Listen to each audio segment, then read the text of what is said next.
a fé, a salvação não se deu por merecimento, mas se deu por fé, pela graça, pelo amor imeritório. Vamos ler lá no livro de Hebreus. Hebreus, no capítulo 5. Hebreus capítulo 5, no verso 9. Diz aqui: E ele sendo ele consumado, veio a ser a causa da eterna salvação, para que todos os que sendo ele consumado, veio a ser a causa da eterna salvação, para todos os que lhe obedecem. Você está vendo? Então ele veio a ser a salvação, Cristo, né?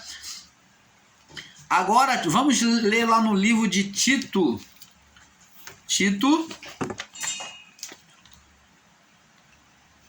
Vamos ler no livro de Tito. Tessalonicenses, Tito, e depois do livro de Timóteo, né? Depois do livro de Timóteo.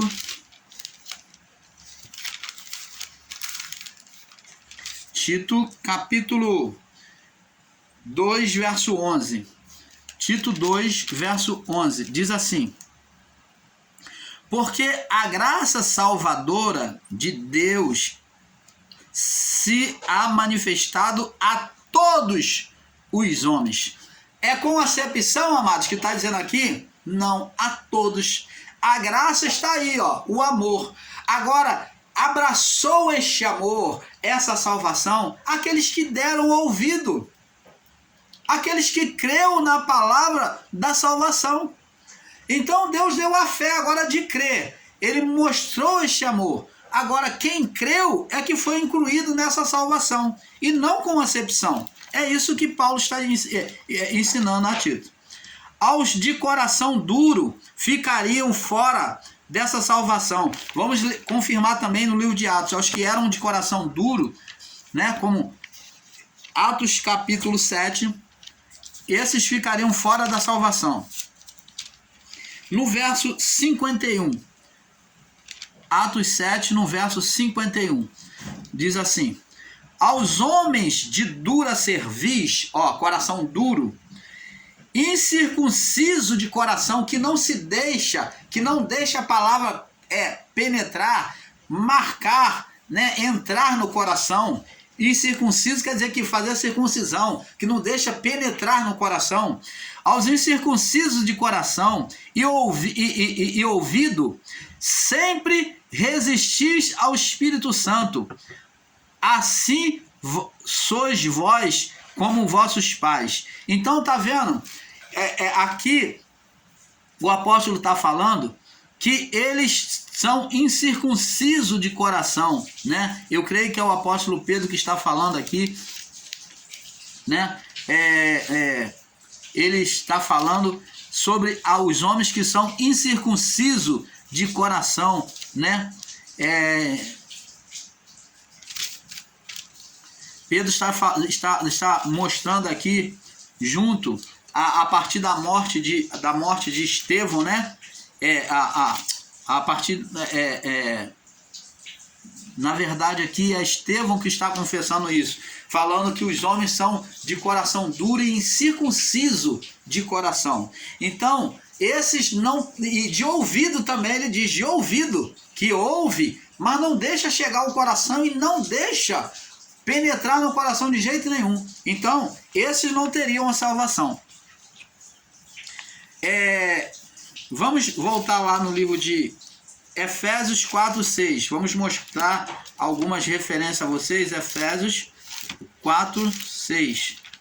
Efésios 4, no verso 6. Efésios 2, do 4 ao 6. Diz assim, 2, do 4 ao 6. Mas que é riquíssimo em misericórdia, pelo seu muito amor, ó, misericórdia, com que nos amou, estando nós ainda mortos em ofensa, nos vivificou juntamente com Cristo, pela graça sois salvos, e nos ressuscitou juntamente com ele, nos fez assentar nos lugares celestiais em Cristo Jesus. Então, tá vendo? Aqueles que recebiam a palavra. Vamos em Romanos 8. Romanos 8, no verso 29 e 30. Ó, tinha que receber a palavra. Romanos 8, no verso 29 e 30. Diz assim: porque os que dantes conheceu, também os predestinou. Os que conheceu como? Recebeu a palavra. Os que conheceu, buscou o conhecimento de Deus, receber a palavra de Deus. Porque os que dantes conheceu também os predestinou, eles já tinham um destino de salvação, para serem conforme a imagem do seu filho, a fim de que ele seja o primogênito dentre muitos irmãos. E aos que predestinou, aos que foram incluídos, né, dentro dessa salvação da Canaã celestial, este também chamou, e aos que chamou, a este também justificou, e os que justificou, a este também glorificou. Entrar em estado de glorificado. Mateus capítulo 24. Vamos lá, Mateus 24. Eu estou deixando os vídeos saltarem sozinho, tá, irmãos? Estou deixando, não sei se você percebeu, que eu estou deixando os vídeos saltarem sozinho, para não ficar parando o tempo todo. 24, no verso 13. Diz assim. Olha só o que Cristo diz aqui, Muitos, no verso 11, diz assim, Mateus 24, 11. Surgirão muitos falsos profetas, enganarão a muitos. E por se multiplicar a iniquidade, o amor de muitos se esfriará. Agora no verso 3 diz assim: observe que era condicional a salvação, não era escolha, eleição de Deus. Mas aquele, Deus está escolhendo? Bem me quer, mal me quer, João vai, Maria não? Não. Mas aquele, escolha humana, aquele que perseverar até o fim, quem é que vai ser salvo? Quem seria salvo? Aquele que perseverasse até o fim. E aquele que retrocedesse não receberia salvação. Então, como que é Deus que elege, amados? Como que é Deus que escolhe bem me quer, mal me quer? Eleito ou não eleito? Mas aquele que perseverar até o fim, esse será salvo. Agora vamos lá para João 3,16. Vamos agora comparar a palavra aqui também. João 3,16. Porque Deus amou o mundo de tal maneira, amou o mundo todo, a criação. Mundo aqui é criação. Para que todo, sem exceção, para que todo aquele que nele crê não pereça. Então, a condição de Deus, a vontade de Deus não era fazer perecer, né? Mas tenha a vida eterna. A condição de Deus, a oferta de Deus era a vida eterna. Porque Deus enviou seu Filho ao mundo, à criação. Deus enviou seu Filho à criação, ao mundo, não para que condenasse o mundo, mas para que a criação fosse salva por ele.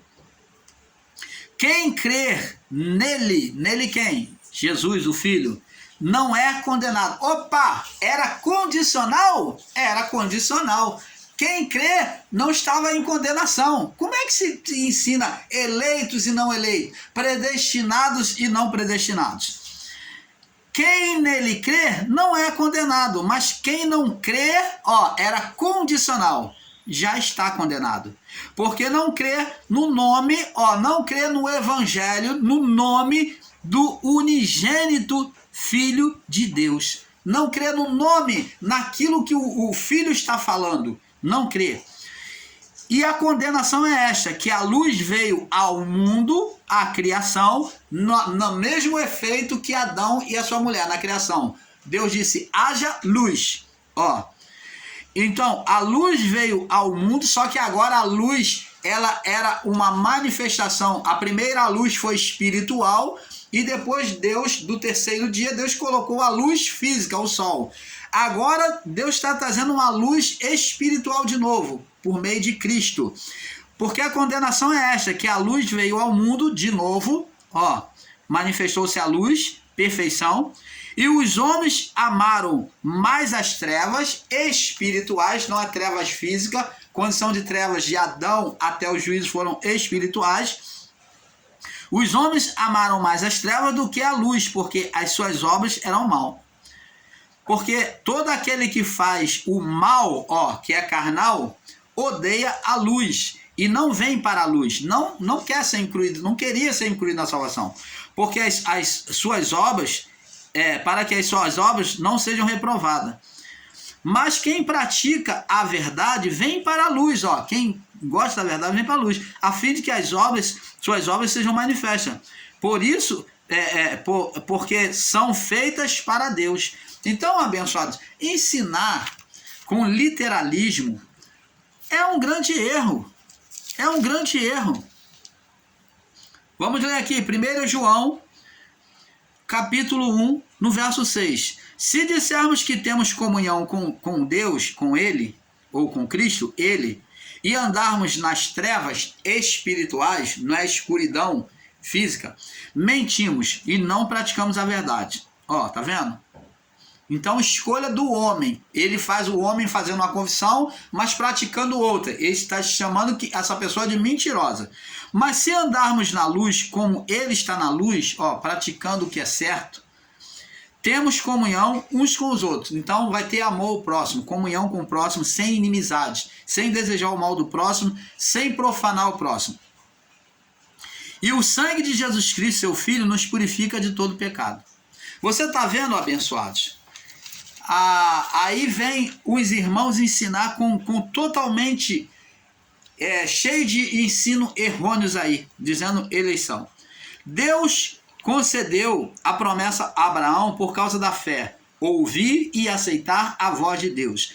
A salvação que estava em Cristo concedida, só era preciso estar nele, acreditar nele, crer no Evangelho. Da mesma forma que Abraão creu em Deus, quando Deus falou, sai da tua terra, da tua parentela. Abraão se deixou ser conduzido pela voz de Deus, deu ouvido à voz de Deus, por isso ele foi chamado, Deus fez uma aliança com ele, como filho da promessa, Agora, e Deus entorna essa promessa, essa aliança sobre os seus descendentes, agora por Cristo, da mesma forma, os que ouvissem a voz de Cristo, do Filho, esses estariam incluídos dentro da promessa, da aliança, da salvação.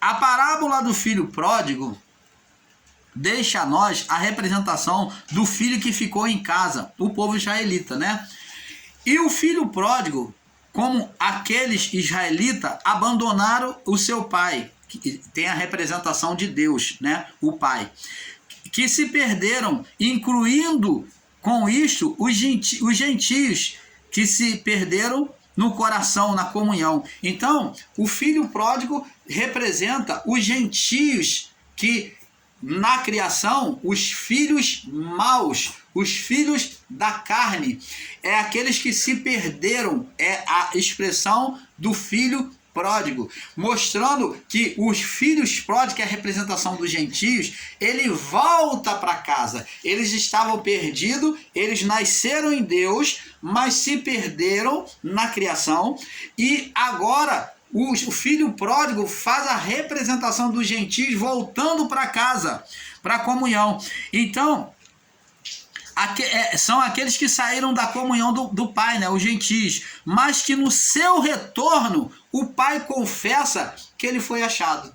Então, quando o filho, os hebreus, os judeus, vê o filho pródigo, que é a representação do filho que ficou em casa, os israelitas, então, quando vê o filho pródigo, o outro irmão voltar para casa e o pai colocar no dedo, colocar a veste, e o pai beijar e mandar fazer um banquete, e ele reclama, eu estou aqui todo o tempo convosco, naquele ritual, naquela religiosidade, debaixo da casa do pai, servindo o pai como filho de Deus, filho da promessa, e você não me deu nada, e agora chega ele e você dá tudo a ele.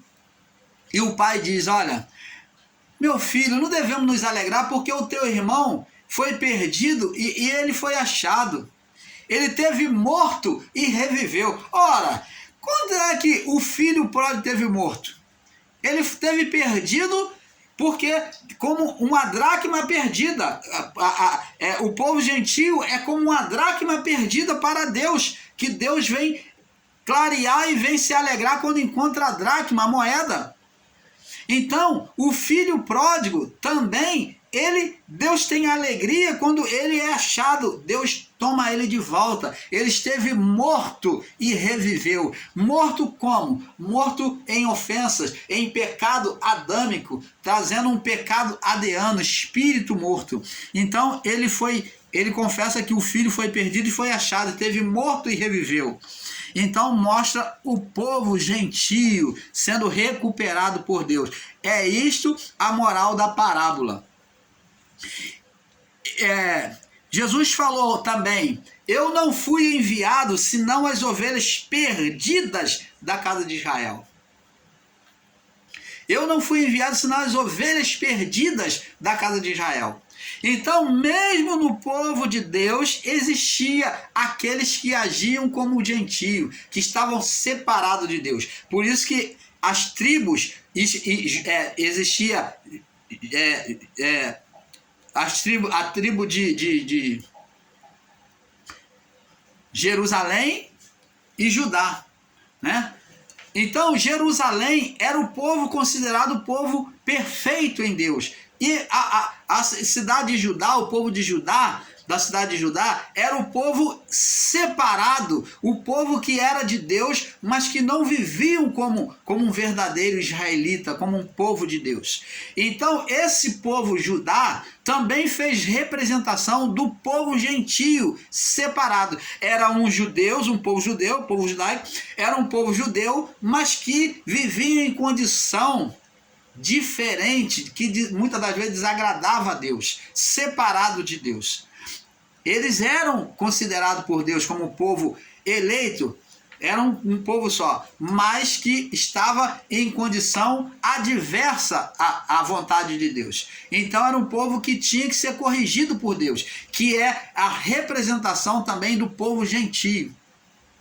Então, assim como o povo judeu, no povo judeu existia um povo que vivia fora da regra de Deus, também em relação ao povo gentio, em relação ao povo judeu, tinha o povo gentio. Então, por isso que Jesus falou: eu não fui enviado senão as ovelhas perdidas da casa de Israel. Era comparado ao povo judeu, ao povo, a tribo de Judá, que viveu, que era o Judá, né, da nação judaica, era o povo Judá que não viviam como o povo israelita. Então, representando Judá e Jerusalém. Somente o Evangelho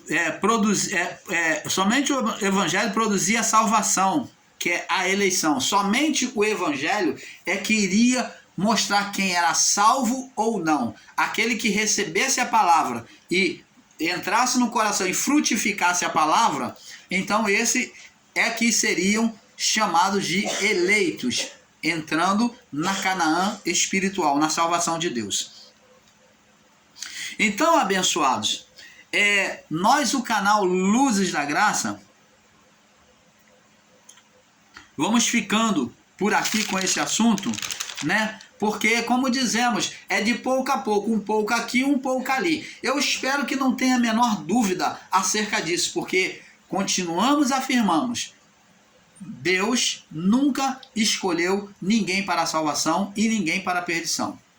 Toda a criação, toda criatura é igual aos olhos de Deus. Todos vêm do mesmo Espírito. Em todos tinham o mesmo Espírito. E fica-se sabendo, ver se há o entendimento de que esses Espíritos teriam que voltar para o Pai.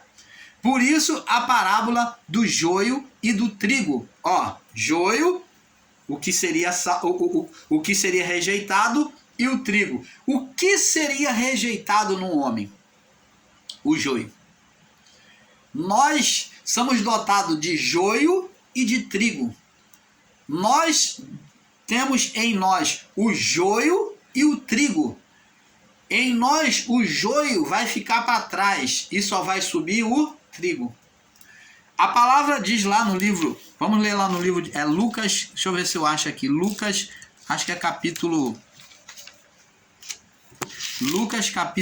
16, não, é Lucas capítulo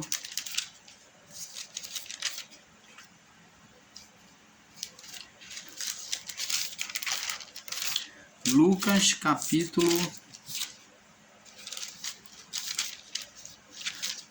Vamos ver aqui se o irmão Paulo acha aqui.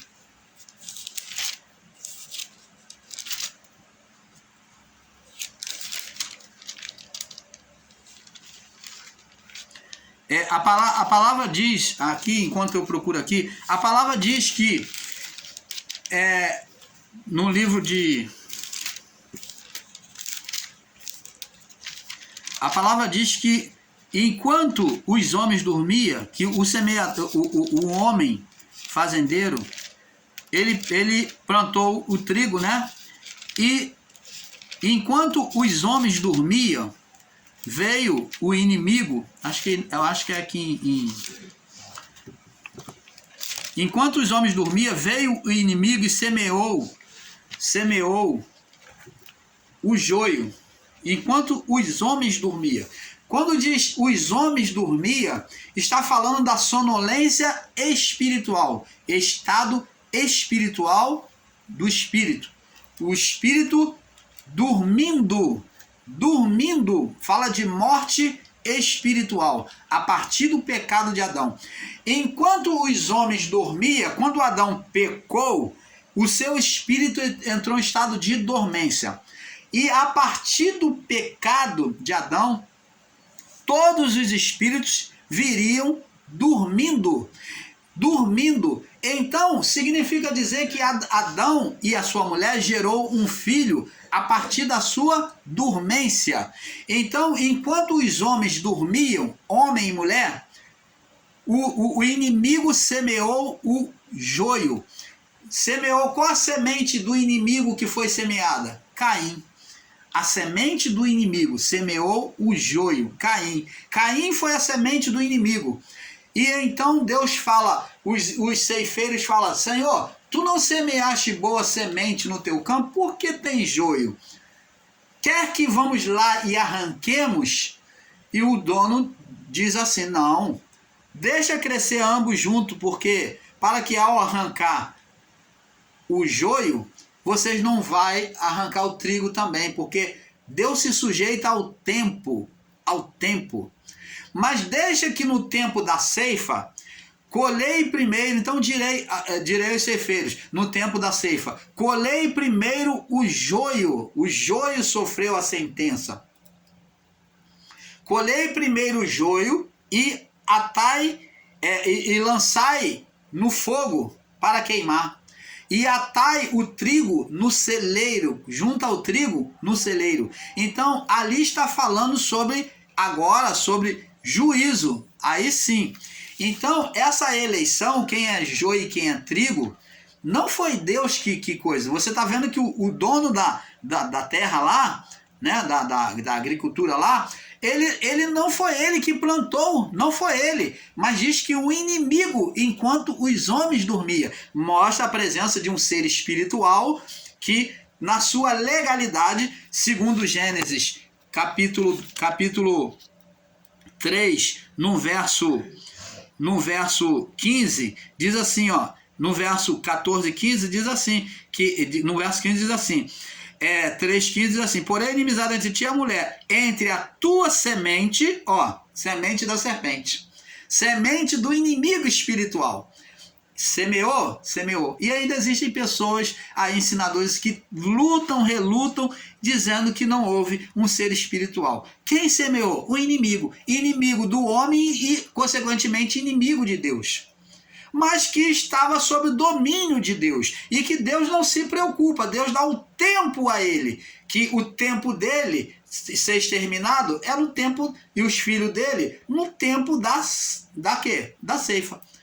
Então, no tempo da ceifa, o joio seria arrancado. Então, amados, Deus nunca escolheu Vê aí que nessa parábola demonstra que Deus não escolheu, representando o dono do campo. Mas ele manda os seus ceifeiros deixar. Então, a escolha nunca foi de Deus para salvação, para perdição. Com isso, o canal Luz da Graça fica por aqui, dizendo que sempre e sempre será um pouco aqui, um pouco ali. De pouco a pouco, o canal Luz da Graça vem trazendo a revelação nítida do Pai. Agora, cabe ao seu coração receber, abrigar a palavra ou não. Ou então fica comendo e bebendo essa sopa de ervas coletidas que tem por aí. A escolha é de cada um de nós. Desejo o melhor de Deus a cada um de vocês. Paz seja com todos. Paz.